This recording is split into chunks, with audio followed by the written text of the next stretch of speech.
Assalamualaikum warahmatullahi wabarakatuh. Saya Dinda Larang Malik dari Program Studi Bahasa dan Sastra Indonesia akan memaparkan hasil analisis saya mengenai pendekatan ekspresif pada puisi. Selamat tinggal, aku sendiri dan doa karya Chairil Anwar. Karya sastra merupakan kesusastraan karya tulis yang jika dibandingkan dengan tulisan lain memiliki berbagai ciri keunggulan, seperti keaslian, keartistikan, keindahan dalam isi dan ungkapannya. Karya sastra itu sendiri berisi mengenai pengalaman yang biasanya dialami oleh pengarang itu sendiri. Ada banyak pula pendekatan yang dapat digunakan untuk melakukan kritik terhadap karya sastra seperti pendekatan mimesis, pragmatis, ekspresif, objektif, semiotik, sosiologis, psikologis, dan pendekatan moral. Pendekatan dalam kritik sastra cukup beragam. Pendekatan-pendekatan yang bertolak dari 4 orientasi kritik. Yang pertama, orientasi kepada semesta yang melahirkan teori mimesis. Yang kedua, teori kritik sastra yang berorientasi kepada pembaca disebut teori pragmatik. Penekanannya bisa pada pembaca sebagai pemberi makna dan pembaca sebagai penerima aspek karya sastra. Resepsi sastra merupakan pendekatan yang berorientasi kepada pembaca. Salah satu sastrawan Indonesia yang tersohor pada angkatan 45 yaitu Chairil Anwar. Beliau telah menghasilkan banyak karya sastra di sini. Dan yang saya ambil yaitu hanya 4 puisi. Yang pertama saya mengambil judul Selamat Tinggal, yang kedua saya mengambil judul Aku, yang ketiga berjudul Sendiri, dan yang terakhir berjudul Doa.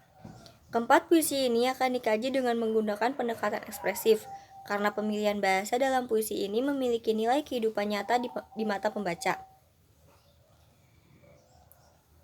Karya-karyanya merupakan cermin ekspresi yang begitu tinggi akan kebebasan jiwa juga.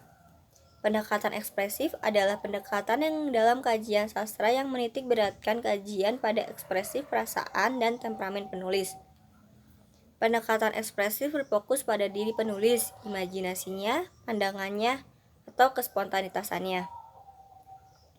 Pendekatan ekspresif tidak semata-mata memberikan perhatian terhadap bagaimana karya sastra itu diciptakan, tetapi bentuk-bentuk ekspresi apa yang terjadi dalam karya sastra yang dihasilkan. Pendekatan yang berusaha menemukan unsur-unsur yang mengajak pada emosi atau perasaan pembaca. Pendekatan ekspresi juga menempatkan karya sastra sebagai curahan ucapan dan pandangan pikiran perasaan pengarang. Pengarang sendiri menjadi pokok yang melahirkan persepsi-persepsi, pikiran-pikiran, dan perasaan-perasaan yang dikombinasikan. Berikut analisis puisi Selamat Tinggal. Puisi ini bercerita tentang seseorang yang melihat dirinya berbeda dengan dirinya yang terdahulu. Seseorang yang kini dipenuhi dengan dosa, keburukan, dan kekurangan.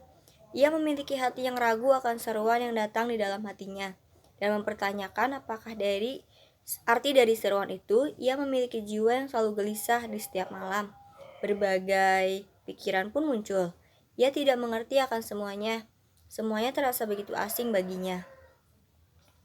Dan kalimat selamat tinggal adalah bentuk sikap yang ia pilih karena pada akhirnya ia pun memilih untuk mengabaikan semuanya.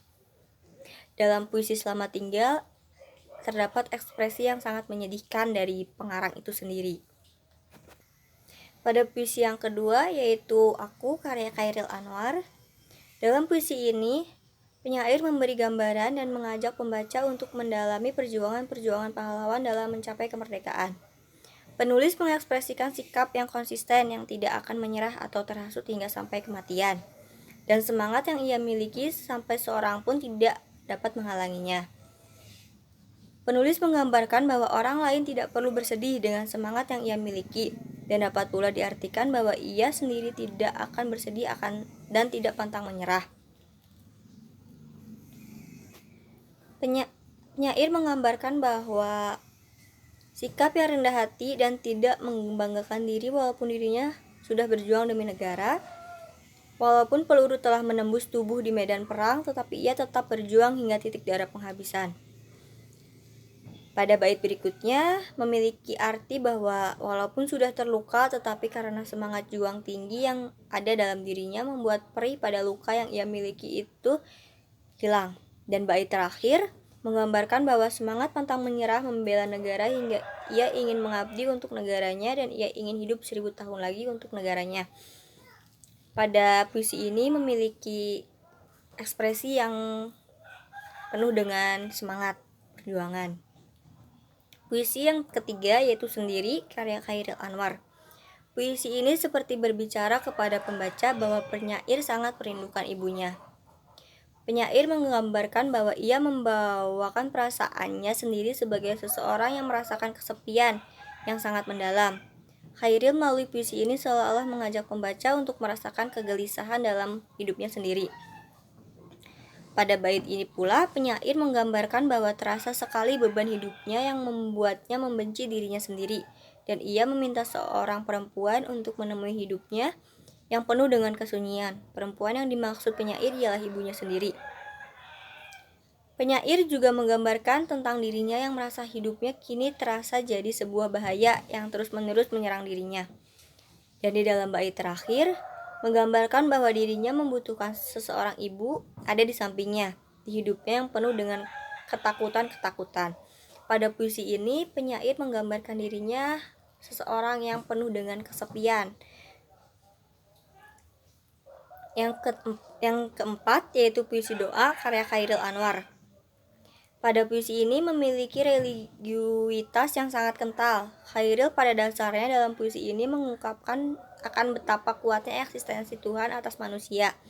Puisi ini menggambarkan kekalutan diri penyair yang akhirnya membawa ia kepada kesadaran bahwa ia hanya bisa menggantungkan diri kepada Tuhan. Secara tidak langsung, penyair menyarankan lewat diri pribadinya bahwa ketika seseorang dalam suasana kalut dan bingung, haruslah ia mengingat dan menyebut nama Tuhannya.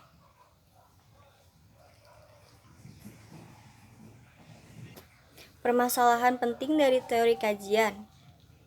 Permasalahan penting dalam keempat puisi ini ialah pembaca sulit memahami makna dari puisi tersebut, dan puisi-puisi tersebut sangat sulit dijabarkan karena adanya penggunaan bahasa kiasan. Maka dari itu, di sini pembaca menganalisis semua puisi di atas menggunakan pendekatan ekspresif. Karena dengan melakukan analisis ini, pembaca dapat mempermudah dalam menganalisis suatu karya sastra, sehingga memudahkan pembaca untuk mengetahui setiap ekspresi yang penyair tuliskan di dalam puisinya.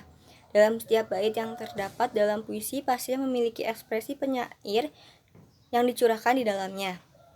Pentingnya mengkaji puisi dalam menggunakan pendekatan ekspresif karena adanya anggapan bahwa puisi merupakan tiruan alam atau penggambaran dunia kehidupan manusia yang memiliki ekspresi yang berbeda-beda di dalamnya. Terdapat beberapa langkah untuk menganalisis suatu karya sastra menggunakan pendekatan ekspresif yang ada dalam karya sastra berbentuk puisi. Di antaranya, dalam menerapkan pendekatan ekspresif, seseorang harus mengenal terlebih dahulu biografi pengarang, melakukan penafsiran pemahaman terhadap unsur-unsur yang terdapat dalam karya sastra seperti tema, gaya bahasa, diksi, citraan, majas, gaya pengarang, bunyi, dan irama. Mengaitkan hasil penafsiran dengan berdasarkan tinjauan psikologis atau kejiwaan pengarang. Asumsi dasar peneliti psikologi sastra dipenuhi oleh anggapan bahwa karya sastra merupakan produk dari suatu kejiwaan dan pemikiran pengarang yang berada pada situasi setengah sadar. Setelah jelas baru dituangkan ke dalam bentuk secara sadar. Dan kekuatan karya sastra dapat dilihat dari seberapa jauh pengarang mampu mengungkapkan ekspresi kejiwaan yang tidak sadar itu ke dalam sebuah ciptaan sastra. Sasaran adalah sejauh mana puisi mempresentasikan ekspresi dia di setiap baitnya. Sekian pemaparan dari saya, kurang lebihnya saya mohon maaf. Wassalamualaikum warahmatullahi wabarakatuh.